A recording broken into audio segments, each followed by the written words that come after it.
Hi, this is Xu Shi. I'm here to present the final project for CS6440 Spring 2021. Our project is Ventilator Winning a System, VIVAS, and our TA mentor is Raj Vansia. And the goal of this project is first we will generate a practical winning protocol.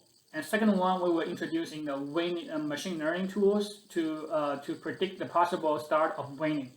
The requirements for this project includes first, the final deployed application will be able to connect data from a file server and predict the start of winning process based on patient conditions. Second one is the application will also provide some population level results, such as length of stays in the ICU for the patients. We have 6 people on the teams.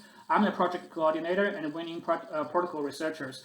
I'm taking care of the coordinating team meetings, winning protocol research, technical writing and editing, and part of QA. Xiaoyang Xia, he is a winning protocol researcher and database developer. He is taking care of the winning protocol research, handling file server, technical writing, and documentation. Qingdan Wang, she is a full stack developer and our architect. She led both the front end and back end design and development, and JavaScript programming, visualization, GitHub deployment. Kunming Zhu, he's taking care of the machine learning part. He selected the best machine learning model, train the model, and optimize the model for the application. Chen Hu, she is a front-end developer. She designed the front end, and she did data preparation and visualization, and updated Gantt charts and other records management. Manfred Chen, he is taking care of the data generation and optimization. He led both the data generation using Sincere and reformatting and optimize the data for machine learning part. And he also part of the technical writing and editing and QA. And this is our timeline for the project. I think the first week of this project, the whole team is working on the proposal writing. The second and third week of the project, the team is working on detailed information about how to design and implement this project. Week 4 and 5, the team has been separated into 3 groups. The first group is working on design the winning criteria based on the literature survey. The second group is working on Sincere to see what kind of option we have, what kind of data can be generated by Sincere.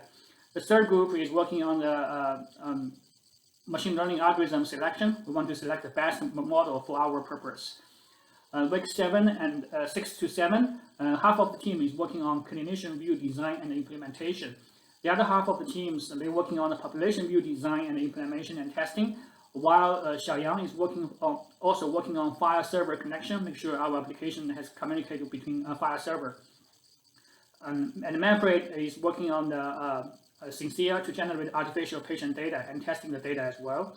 For the week 8 of this project, we will do the final documentation preparation. We test the bug and fix the bug. We do the integration test, make sure everything works together fine. And we also finally upload our data to the public file servers.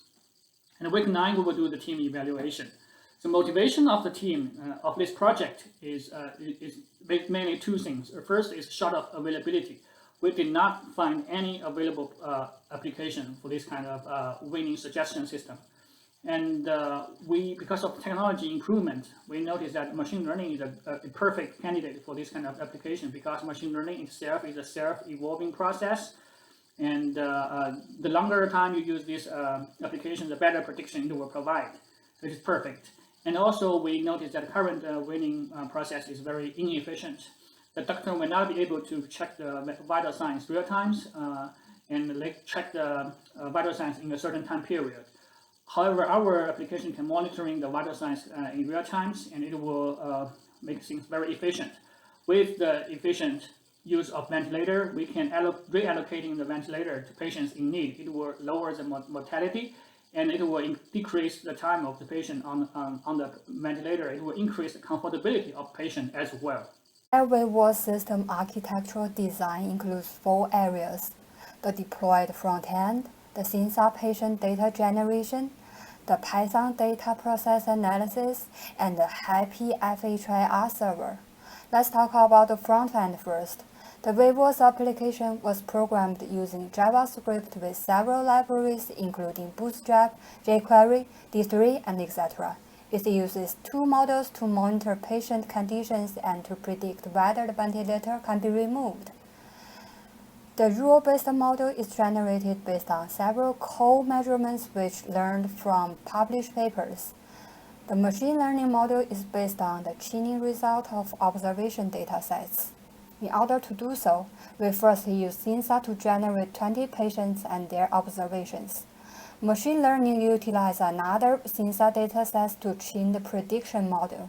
After process the data using Python, we upload the data to Happy Server, and the data process because Happy Server has a data upload size limitation.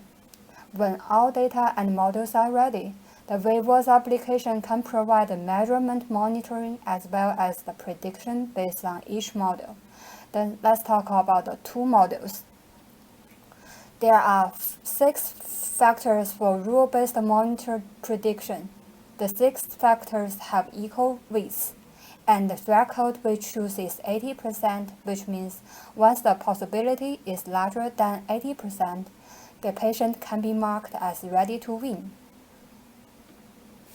The reason we use machine learning-based model is that it can easily identify the trends and patterns and do not need human intervention. We use CNN model to train the data, and since it will tolerate more complex data sets, and the result shows 95% accuracy achieved based on the artificial training data sets.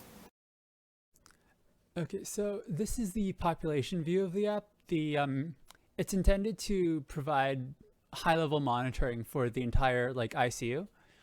Here you see overall ventilator usage. You can tell how many are in use and how many are left available in case you need to get more. Ventilator time shows how many patients have been on the ventilator for how long. This is useful if, say, you get a spike and it's not tapering off as expected. You might need more ventilators, and this would this helps manage resources. The right side is mostly demographic information. Of note is that the race distribution, it will dynamically add or subtract columns as needed depending on the data and who's in the ICU at a given point in time. Currently, the app looks at the data on a daily basis, so you can use the date section to adjust the day of data it looks at. And in actual deployment, we'd probably be looking at a stream of data, but for the purposes of our demo, we're setting it up like this so that a user can step through the days and see how things change. So this is the clinician view. It's designed to allow a provider to quickly take a look at all of the patients and their current status and look at them individually if needed. Here you can see the individual patients and their status. The button over here brings up their contact and personal information, while this button over here brings up their ventilator parameters and current vital signs and other readings. These two columns are the app's recommendation on if a patient should start the weaning protocol, or specifically if an SBT should be run. The left side is the rules-based model. The right side is the machine learning-based model, which uses deep networks. It also can tell if the patient status is stable or if they're declining or something and need additional attention.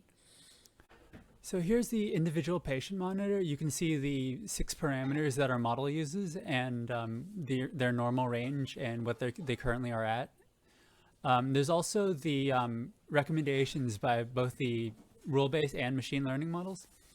And the colors basically indicate if it's within range or not. And you can see the date up here.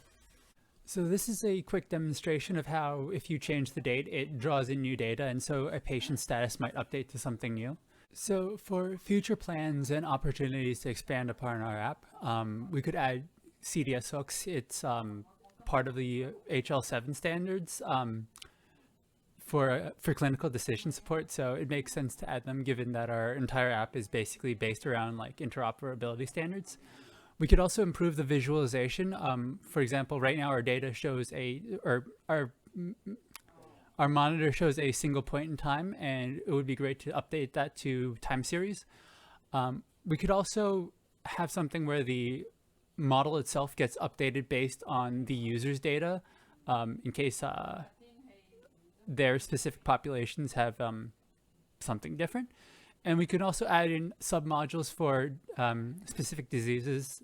For example, we could have a dedicated COVID module and another one for generic bacteremia and sepsis. We could also expand on it further by adding post-weaning monitoring for patients that just successfully weaned. And yeah, thanks for watching.